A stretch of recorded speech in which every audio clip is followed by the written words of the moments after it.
నేను drone fly చేసేది గోదావరి గట్టు దగ్గర కూర్చుని కాదు, గోదావరి మధ్యలో కూర్చుని. నేను ఈ వీడియో సరిగ్గా అబ్జర్వ్ చేయలేదు, కానీ నేచర్ ఫ్రాగ్ షేప్ లో క్యాప్చర్ అయ్యింది.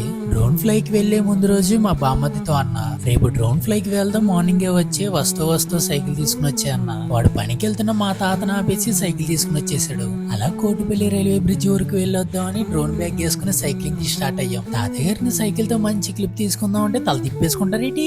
ఒరే బాబు, లారీలతో ఇలా రోడ్ బ్లాక్ చేస్తే మేము వెళ్ళేది ఎలాగా? ముద్దేశ్వరం దాటేటప్పటికే మా వాడు మెల్లవలేసేసాడు. సైకిల్ మీద స్పీడ్ గా వెళ్లి లారీ కట్టుకొట్టి బ్రిడ్జ్ ఎక్కించేద్దాం అనుకున్నా, కానీ పని అవ్వలేదు.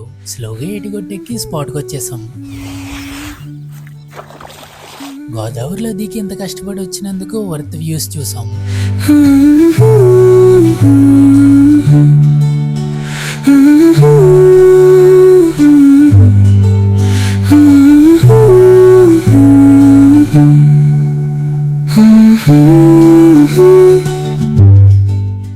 ఈ స్పోర్ట్స్ మోడ్ ఆన్ చేసినప్పుడు ఆబ్స్టికల్ సెన్సార్ పనిచేయదు. ఏమైనా తేడా కొడితే గోదావరిలో గంగార్పణమే. డ్రోన్ లో ఉన్న ప్రాణం అంతా అవగొట్టిన తర్వాత ఇంటికి వచ్చాం. మరి ఫోలో కొడితే చిలకొట్టిన జాంకేస్తా.